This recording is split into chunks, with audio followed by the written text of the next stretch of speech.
bahwa OPM lahir dari luka parah warga masyarakat Papua yang tanahnya dirampas, yang hak hidupnya dirampas, yang tersingkir dari kampung halamannya, kemudian tinggal di hutan-hutan rimba. Hal ini kemudian menimbulkan luka hati yang sangat dalam. Hal ini kemudian menimbulkan luka hati yang begitu parah.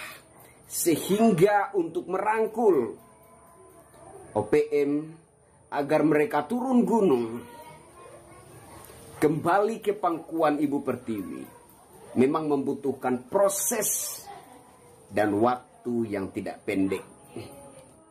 OPM yang lahir, yang terbentuk pada tahun 1965 dan OPM yang ada saat ini yang telah berubah namanya menjadi KKB, beda, tidak sama. Perbedaannya apa? Perbedaannya OPM yang terbentuk pada tahun 1965 dengan satu kepentingan. Kepentingannya agar Papua dan Papua Barat merdeka lepas dari penjajahan Belanda. Kepentingannya itu. Bagaimana dengan OPM yang sekarang? Bagaimana dengan KKB yang saat ini semakin beringas, menunjukkan perlawanan yang begitu beringas terhadap aparat TNI Polri dan terhadap Negara Kesatuan Republik Indonesia? Beda, tidak sama.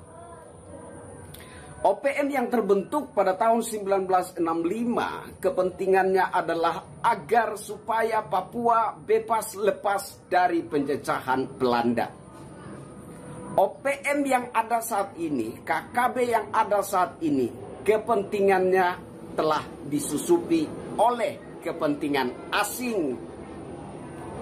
Bangsa-bangsa asing yang mengincar kekayaan alam di dalam yang terkandung di dalam bumi Papua. Sehingga saya katakan OPM yang ada saat ini beda dengan OPM yang terbentuk pada tahun 1965. Kepentingannya beda. Begitu. Nah, lepas dari semua itu, ya, ada satu cerita. Ada seorang pendeta yang bernama Telik Tualik. Dia didorong oleh seorang aktivis gereja. Terjadi di zaman Orde Baru, di era rezim Soeharto. Dan itu menimbulkan luka hati yang begitu dalam bagi warga masyarakat Papua. Orang-orang Papua yang luput, berlari bersembunyi, mengungsi ke hutan. Sehingga jangan heran kalau Bapak Presiden Jokowi pergi ke Papua, dia mengunjungi masyarakat yang jauh di tengah hutan, berjalan berhari-hari, bermalam-malam. Memang seperti itu kondisi warga masyarakat Papua yang tersingkir dari kampung halamannya oleh karena kekejaman rezim Orde Baru. Nah, lanjut cerita, si pendeta yang bernama Telik Tualik ini bergabung dengan OPM.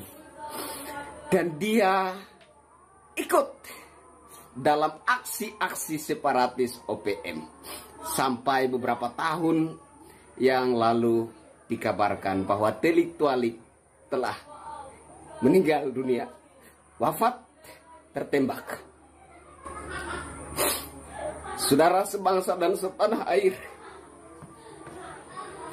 saya tegaskan bahwa OPM yang ada saat ini beda dengan OPM yang terbentuk pada tahun 1965. Saya berbicara bertolak dari emosional. yang dialami. Saya berbicara dari sisi emosional yang saya rasakan sebagai salah satu putra Indonesia Timur.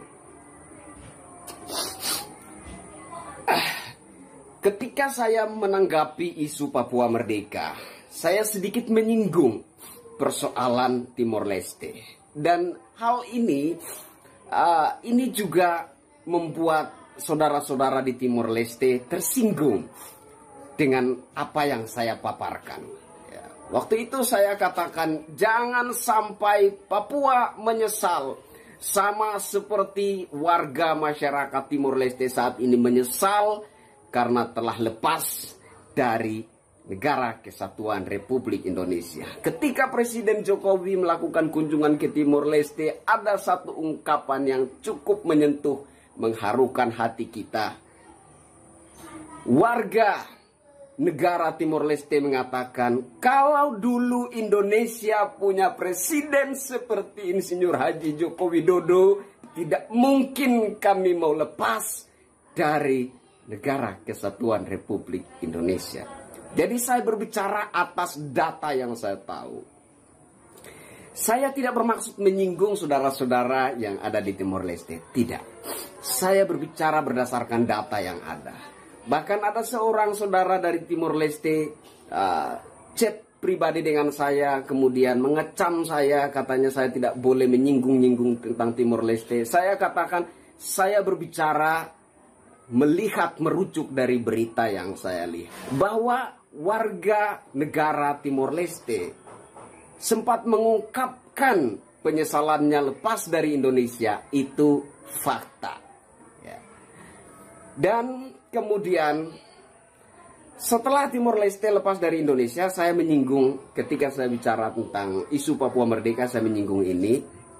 Setelah Timor Leste lepas dari Indonesia, ladang minyak yang berada di lautan, ya, masih di area Timor Leste, itu menjadi ladang perebutan antara tiga negara. Ya. Dan hal ini membuat warga negara Timor Leste menjadi sadar bahwa ternyata bangsa-bangsa asing yang seolah-olah mendukung mereka, yang seolah-olah peduli dengan mereka, yang mensupport mereka supaya merdeka dari Indonesia, ternyata bukan benar-benar peduli melihat kondisi mereka, melainkan mengincar ladang minyak yang berada di Timor Leste. Terbukti, setelah Timor Leste lepas dari Negara Kesatuan Republik Indonesia, ladang minyaknya menjadi ladang perebutan tiga negara.